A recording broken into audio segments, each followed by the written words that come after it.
Seem very fiery to me. You I seem get like you crazy. might just... I get crazy. Oh, Yeah. okay. You don't want to set me off. When this story first broke, so many people had the same question. How does something like this happen? How does the legendary filmmaker, his wife, and their own son end up at the center of a case like this? But the more you dig into it, the clearer it becomes. This wasn't a sudden snap. This was years of addiction, instability, and warning signs that never went away.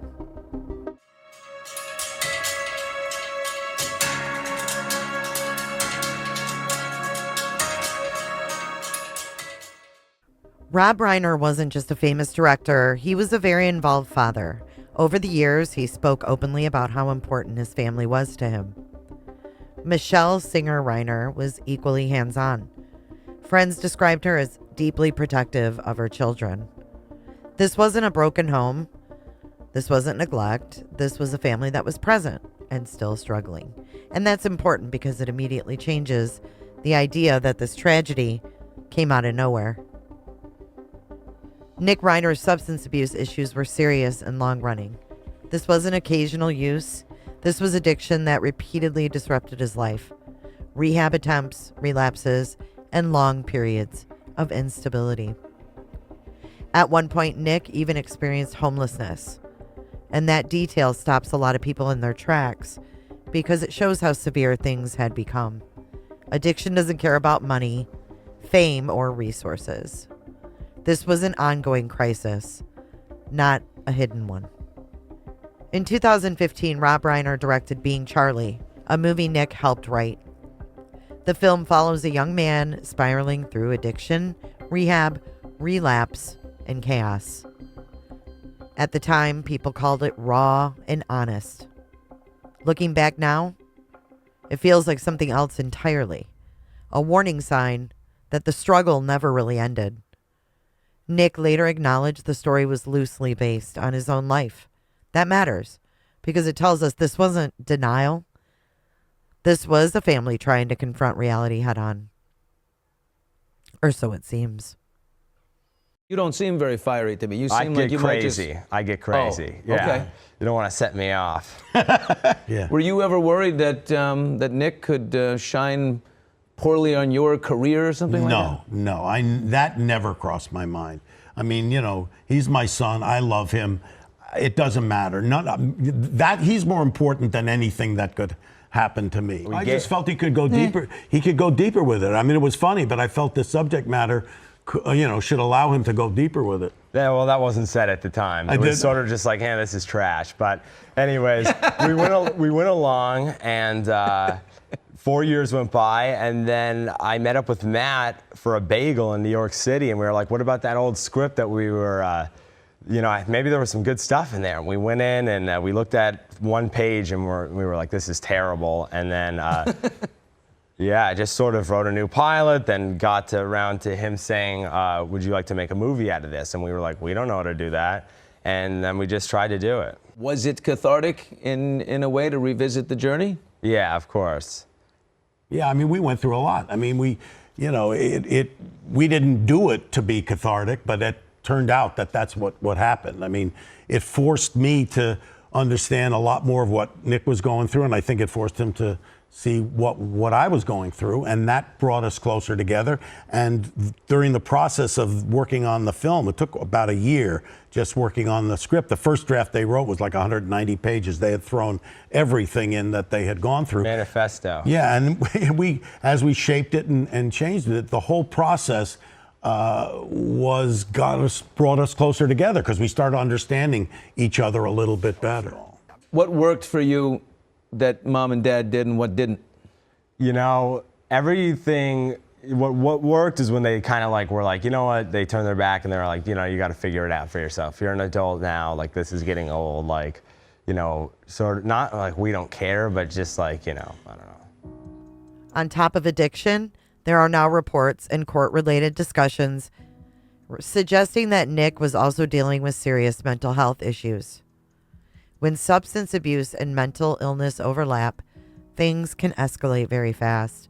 Families in these situations often live in constant crisis mode, trying to help, trying to protect, and hoping the next step will finally be the one that works. Sometimes it does, and sometimes it doesn't. Here is what law enforcement and the major news outlets have confirmed about the murders and how the arrest unfolded. On Sunday, December 14th, 2025, authorities were called to the Reiner family's Brentwood home in LA after concerns were raised about the couple.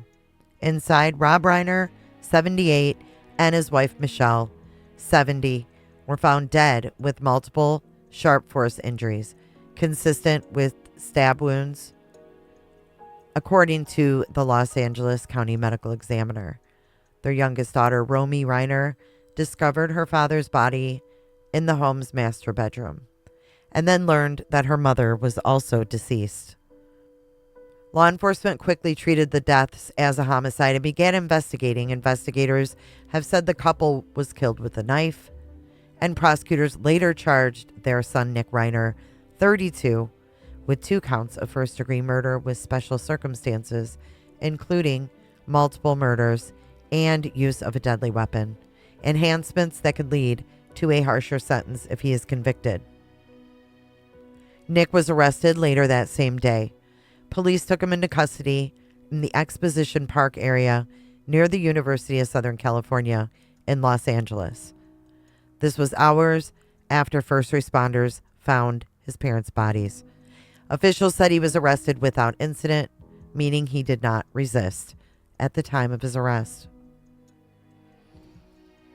Since then, he's been held without bail, and he returned to court briefly, where he made his first appearance, but he did not enter a plea.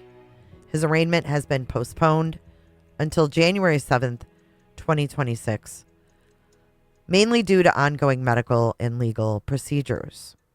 At that appearance, he wore a suicide prevention smock and spoke only to confirm the date, as his attorney stressed that the case involves complex and serious issues that need careful review. This is Nick Reiner, that's case number 25 CJC F08098. Good morning, Your Honor. Alan Jackson, along with Caleb Mason and Elizabeth Little, and Portsmouth Jackson, went on behalf of Mr. Reiner, who's currently present in court in custody. Thank you. Good morning, Your Honor. Habib Balian for the people. Jonathan Chung for the people, Your Honor. Thank you. And counsel, how would you like to proceed today? Your Honor, if we could, I would like to ask for a continuance of the arraignment, but I want to get it clear at this juncture. It's too early. We've coordinated with counsel from the DA's office, and January 7th, with the court's permission, would be a convenient date for us to come back for potential arraignment. Thank you. At this time, I'll take a waiver, speedy arraignment waiver from your client. Mr. Reiner, you have a constitutional and statutory right to a speedy arraignment. Your counsel is requesting that your arraignment be continued to January 7, 2026. Do you waive your right to a speedy arraignment so that your arraignment can be heard on January 7, 2026? And does counsel join in the waiver? I join, Your Honor. The court finds that the defendant has made a knowing and intelligent waiver of his right to a speedy arraignment, and that his counsel joins in that waiver. Matter set January 7, 2026 for arraignment in this department. Bail to stand at no bail. Anything further on that case? Not by the defense, Your Honor. Anything further? No, thank you. Thank you. Thank you, Your Honor. Things need to be thoroughly but very carefully dealt with and examined and looked at and analyzed. We ask that during this process you allow the system to move forward in the way that it was designed to move forward, not with a rush to judgment, not with jumping to conclusions, but with restraint and with dignity and with the respect that this system and this process deserves and that the family deserves. So with that, we are set for January 7th for an arraignment. That's the next court date, and that's all I have to say at this point. There may be more at some other point, but today we're going to rest on where we stand procedurally, which is this was a continuance of an arraignment. Nothing happened today substantively. We'll be back for an arraignment in the same department on the 7th of January. We'll see you then. Why did you delay it? Why did you delay it? Why did you want to delay? Authorities have not publicly released a confirmed motive for the alleged murders. However, multiple outlets have reported that the night before his parents were killed, Nick and his father were involved in a loud argument at a holiday gathering. And people at that event reportedly found Nick's behavior concerning. And as I'm recording this on December the 19th, it was just released that Nick was diagnosed with schizophrenia right before the parents' murders. According to TMZ, it was revealed that Nick was diagnosed with schizophrenia, and in the weeks before his parents' murders, there was a change in the medications he was taking, which had allegedly made him, quote, erratic and dangerous. And while these diagnoses are being publicly discussed right now, I feel like we shouldn't jump to any conclusions until the information is publicly released by the professionals.